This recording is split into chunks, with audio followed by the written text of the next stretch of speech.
Halo, assalamualaikum warahmatullahi wabarakatuh. Perkenalkan, nama saya Puput Adelia Novitasari, NIM 1901010018 dari S1 Manajemen Universitas Muhammadiyah Lamongan. Baik, di sini saya akan menjelaskan sebuah manajemen persediaan. Apa sih manajemen persediaan itu? Jadi, manajemen persediaan merupakan salah satu bagian dari perusahaan. Beberapa aktivitas yang dilakukan dalam manajemen persediaan adalah mulai dari cara memperoleh persediaan penyimpanan hingga persediaan tersebut dimanfaatkan. Selanjutnya yaitu ada 5 metode manajemen persediaan. Yang pertama, metode EOHI, metode MRP, metode JIT, metode ABC, dan metode periodic review. Selanjutnya, saya mengambil metode JIT, just in time. Apa sih metode JIT itu? Jadi, metode JIT itu manajemen produksi yang memproduksi bahan hanya diproduksi sesuai kebutuhan konsumen. Selanjutnya yaitu konsep dasar JIT. Yang pertama, memproduksi apa yang dibutuhkan dan jumlah yang diperlukan. Yang kedua, suatu unit penggalian cacat secara otomatis yang tidak menginginkan ke proses berikutnya.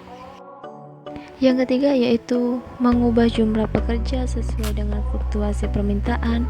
Yang keempat, berpikir kreatif dan menampung saran dari karyawan. Ada yang tahu nggak sih tujuan dari JIT itu? Jadi, tujuan JIT yang pertama meningkatkan laba, yang kedua memperbaiki posisi persaingan dalam sebuah perusahaan. Tujuan dapat dicapai dengan cara yaitu yang pertama, mengeliminasi atau mengurangi persediaan, dan yang kedua, meningkatkan mutu.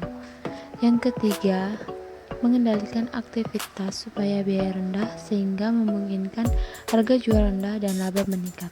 Yang keempat, memperbaiki kinerja pengiriman. Ada yang tahu nggak sih manfaat dari JIT itu apa?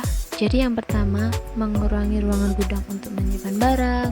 Yang kedua, mengurangi waktu stop dan penundaan jadwal produksi. Yang ketiga, penggunaan mesin dan fasilitas secara baik. Dan yang keempat, mengurangi pemborosan barang rusak dan barang cacat dengan mendeteksi kesalahan pada sumbernya. Yang kelima, menciptakan hubungan yang lebih baik dengan pemasok. Yang keenam, layout pabrik yang lebih baik. Yang ketujuh, pengendalian kualitas dalam proses. Berikut adalah kelemahan dan keunggulan dari sebuah metode JIT.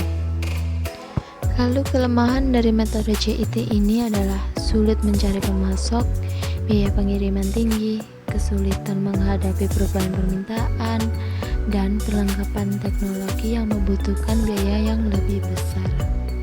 Selanjutnya yaitu keunggulan dari metode JIT. Jadi, dapat mengurangi biaya tenaga kerja, persediaan, risiko kerusakan, dan peningkatan kualitas produk. Ada yang tahu nggak sih bagaimana cara kerja JIT? Jadi, cara kerja JIT ini memiliki proses yang sederhana, di mana perusahaan tidak perlu mengeluarkan biaya yang lebih untuk persediaan barang. Mengapa JIT dapat meningkatkan produktivitas perusahaan? JIT dapat memberikan kontribusi dalam menghilangkan waktu inspeksi, waktu menunggu, dan waktu memindahkan, sehingga dapat meningkatkan produktivitasnya akibat hilangnya aktivitas tidak bernilai tambah. Dan yang terakhir adalah strategi apakah yang dilakukan perusahaan jika ingin menerapkan JIT.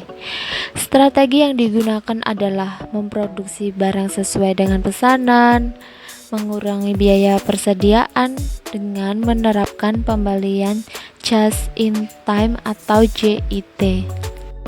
Baik, itulah yang dapat saya sampaikan. Sekian, terima kasih. Sampai jumpa di pertemuan selanjutnya. Wassalamualaikum warahmatullahi wabarakatuh.